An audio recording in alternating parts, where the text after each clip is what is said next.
Hello, and welcome to I'm doing YouTube now. um, I wanted to take the opportunity to start posting a little bit more stuff that I'm doing, more stuff that you guys might be interested in. A lot of people have told me to do the YouTube thing, so I'm going to take this as a challenge to be a little bit better at sharing my life and the things that I get to do all the time. Today, obviously the car is still here. It's in pieces. Waiting for the engine to come back from CPR. That should be next week, and then we'll continue on that. I'm doing a few other little things, but today I am working on the stunt bike. As you might know, if you're into motorcycles, wheelies are prone to causing fork seal issues if you don't land them right. And sometimes you land wrong because you don't mean to, and stuff happens. So this one's got a leaky fork seal, so I'm going to replace that. The bushings should be all good, I think. I'll take a look at those, but just going to replace the wiper and the seal on one side. I'm going to save the other one in case something else blows out in the future.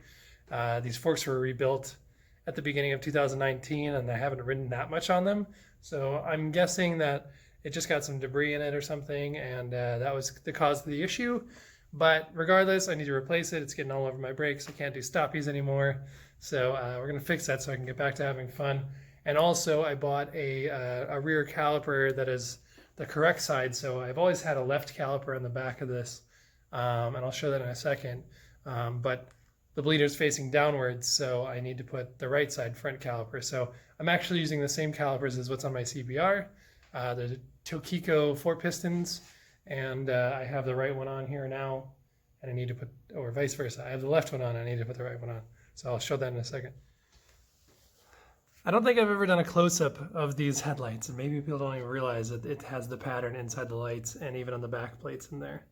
But I was really happy with the way these turned out. Anyway, you can see the old telltale sign of a bad fork seal tying a rag on here, but there's just fork oil everywhere. It's all over the brakes, all over the rim. Kind of sucks, and it's taking a back seat to the car, but I want to ride it a little bit more, so I'm gonna get to that. And then also, here's the caliper. So you see it's a Tokiko front, but the bleeder's facing down. Now I bled these with it facing up. I had like a spare rotor that I hooked up to it and bled it that way, but I'm gonna put the right one on here so I can bleed it, because this thing's been catching some air, and I think it's because that bleeder's upside down. So yeah, should be easy. Just unbolt it, bolt the new one on, and should be good to go. So it's been some time, even though this video will show that it's been no time. But I got the caliper switched and I just bled it. And it made me think about, A, I wanted to show you that I got it done. But B, I also wanted to talk about the way that I bleed brakes. Maybe this is helpful to people, maybe it's not. But it's something that I've found over time works way more effective than the normal. So I'm going to go over that, but I will show you my completed work. But I'm going to do it like, here we go. I'll just do it like girl selfie style. Like, look, I got it done. Look, it's all done. I'm just kidding. Here, I'll show you. Check it out. So there we go. The new caliper with the bleeder on top, correct. It needs pads. So I'll leave it for now. I don't use the handbrake too much right now, just because I was so afraid of it before, because it wasn't grabby, because the bleeder was at the bottom. And after bleeding it this time, it's the best that the lever's ever felt. But yeah, so basically for bleeding, what I do, here's where the difference is. A lot of people when they bleed brakes, they'll like do the pump, pump, pump, pump, hold thing, and then have somebody open the bleeder. That like is like this big misconception of like effective bleeding, because the pressure doesn't matter with bleeding. It's actually like flow that you want to get. So if you're holding it, you're already like halfway or more through the lever travel, right? So you don't have the full fluid movement. So it's actually taking you a very long time.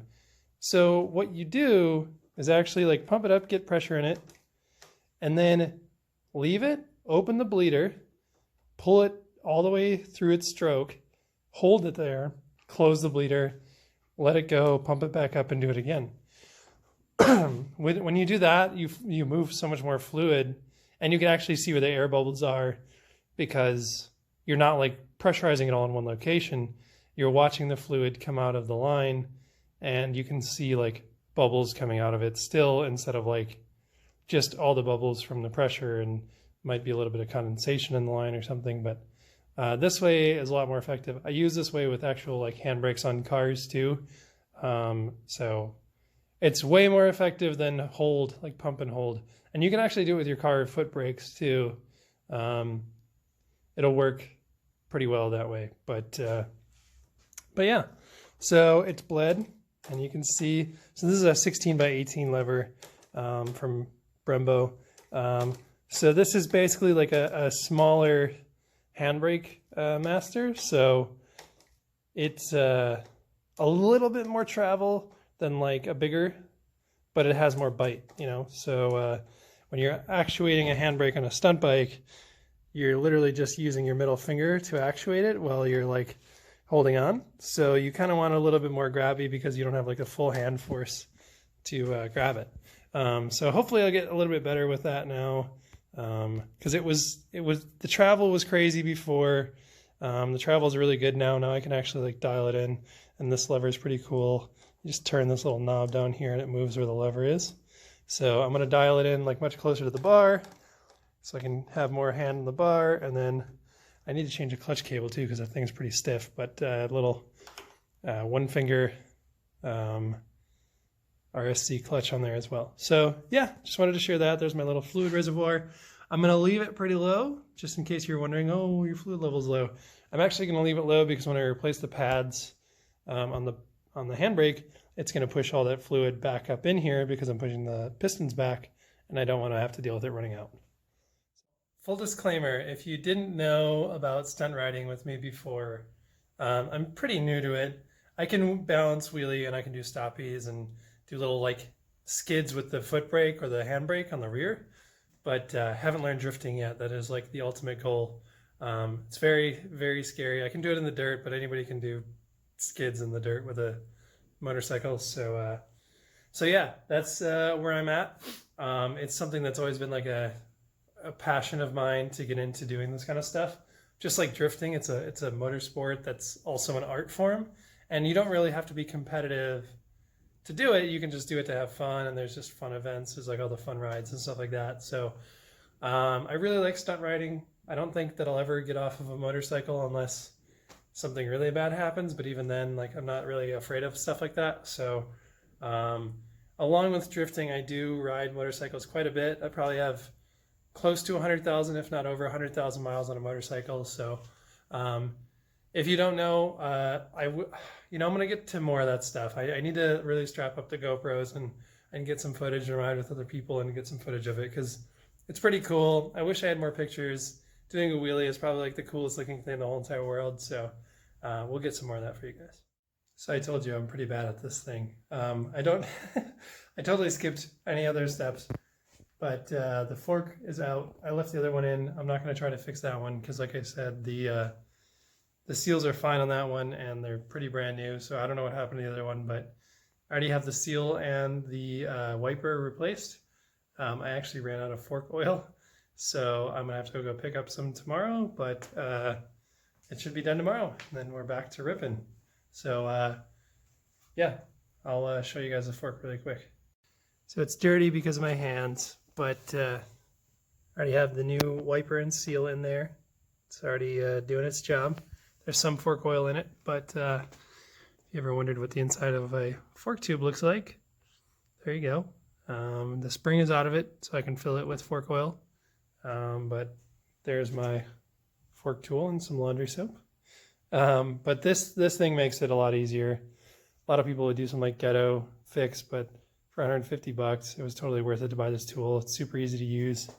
It allows you to take the spring and the top off of the strut. So this is the damper rod connected to the top, and then that is a little plastic spacer that pushes down on the spring, and that's how you remove the damper bolt. So yeah, should be done tomorrow, and then we'll be back to ripping.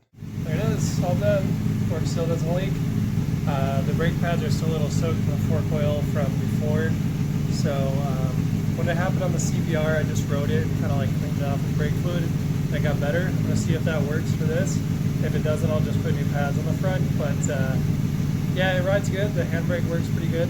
Obviously, I didn't do any wheelies because I was just driving up and down the street. But yeah, there it is. If you guys want to see it, I'll go around and do a little closer look.